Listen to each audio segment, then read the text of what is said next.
Hello दोस्तों, edu संकल्प channel पर आप सभी का स्वागत है। डीएड स्पेशल में जो एग्ज़ाम्स होते हैं फर्स्ट ईयर सेकंड ईयर सबके प्रीवियस ईयर पेपर को सॉल्व करवा रहे हैं। तो आज का हम पेपर सॉल्व करेंगे। फैमिली एंड कम्युनिटी पेपर है ये सेकंड ईयर का। तो जैसा कि आप जानते हैं 3 घंटे का पेपर होता है और इसमें 3 भाग में 3 पार्ट्स में क्वेश्चन दिए होते हैं। पहला पार्ट है, इसमें 1 नंबर के 5 क्वेश्चन दिए गए हैं। तो इसमें हमें रिक्त स्थान भरना है बीच में। पहला क्वेश्चन है हमारा, देखते हैं। घर बच्चे का खाली स्थान विद्यालय होता है, तो कैसा विद्यालय होता है? घर बच्चे का प्रथम विद्यालय होता है। ठीक, यहाँ पर ये भरेंगे प्रथम विद्यालय होता है या पहला विद्यालय होता है, क्योंकि बच्चे घर से ही सब कुछ सीखते हैं, अपने बड़ों के द्वारा अनुकरण से वो सब सीखते हैं। अगला क्वेश्चन है VAPS, इसका फुल फॉर्म क्या होता है? तो इसका फुल फॉर्म बताते हैं आपको। VAPS का फुल फॉर्म होता है vocational assessment and programming system, इसका ये फुल फॉर्म है। अगला है सरकारी लाभ और रियायत लेने के लिए कम से कम कितने प्रतिशत विकलांगता जरूरी होती है? तो यहाँ पर भरेंगे 4% विकलांगता चाहिए होती है। अगर सरकारी लाभ चाहिए है किसी स्पेशल व्यक्ति को तो 4% विकलांगता होनी चाहिए। फिर अगला है IEP का फुल फॉर्म यहाँ पर पूछा गया है, तो फुल फॉर्म होता है इंडिविजुअलाइज्ड एजुकेशन प्रोग्राम। अगला क्वेश्चन है MSJE, इसका फुल फॉर्म बताना है। MSJE का फुल फॉर्म होता है आपका ministry of social justice and empowerment. ये हो गया, फर्स्ट पार्ट कंप्लीट हो गया। ये एक नंबर के 5 क्वेश्चन थे यहाँ पे।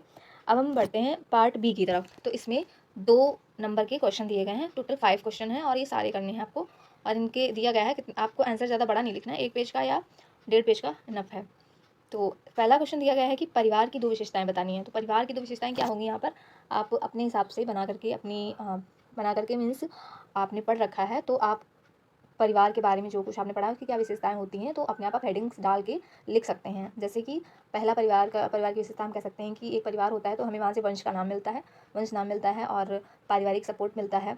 ठीक, ऐसे ही बहुत सारी विशेषताएं होती हैं जो आप अपने नोट्स में पढ़े होंगे, उनका आप डिटेल में लिख देना वहाँ पर। ठीक, ऐसे अगला क्वेश्चन है केस अध्ययन के बारे में। केस अध्ययन क्या होता है? तो केस अध्ययन किसी एक व्यक्ति का या फिर एक पूरे समूह का एक साथ किया जाता है।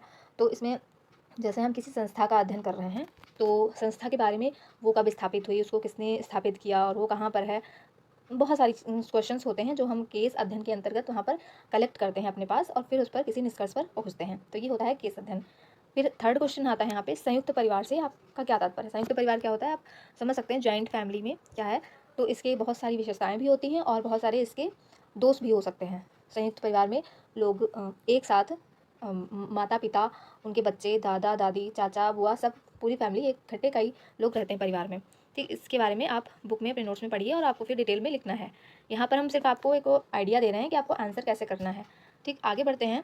CBR से आप क्या समझते हैं? CBR का फुल फॉर्म आपको पता होना चाहिए, होता है कम्युनिटी बेस्ड रिहेबिलिटेशन। ठीक, फिर अगला है समुदाय। फिर समुदाय से क्वेश्चन आ गया, समुदाय क्या है? What is community? तो यहाँ पर आप लिख सकते हैं समुदाय में एक आप कह सकते हैं ऐसे मोहल्ला होता है या फिर कोई समाज मोहल्ला आप कह सकते हैं, वहाँ पर कई सारे लोग एक साथ रहते हैं, वो एक दूसरे से प्रभावित होते हैं, सबकी अलग अलग संस्कृति होती है या फिर वो अब एक साथ रहते हैं तो उनकी संस्कृति, रहन सहन, खाना पीना सब एक जैसा हो जाता है, तो वो एक समुदाय के व्यक्ति कहलाते हैं। तो ये 5 क्वेश्चन यहाँ पर कंप्लीट आपको बता दिया कैसे करना है आपको। फिर आगे बढ़ते हैं पार्ट सी या थर्ड पार्ट आता है हमारा पेपर में। तो थर्ड पार्ट में क्वेश्चन आते हैं, ये 5 नंबर का क्वेश्चन है, एक क्वेश्चन 5 नंबर का है और टोटल इसमें 6 क्वेश्चन है।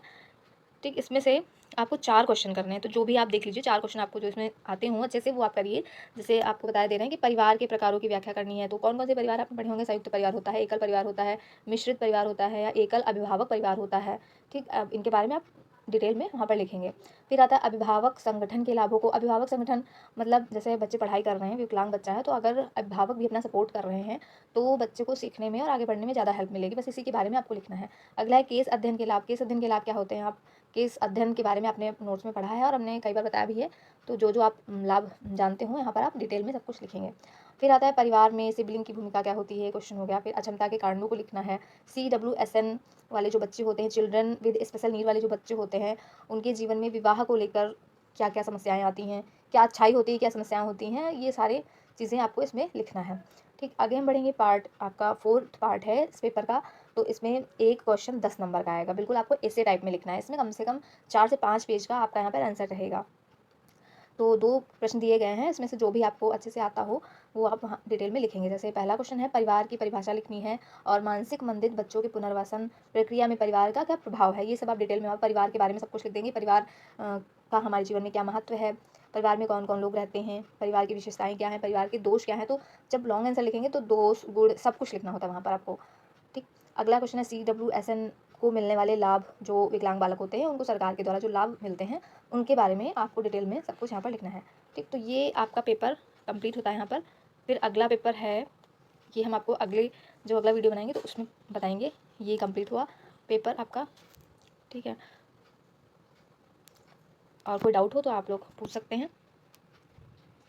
फिलहाल आज के लिए इतना ही। Okay, thank you.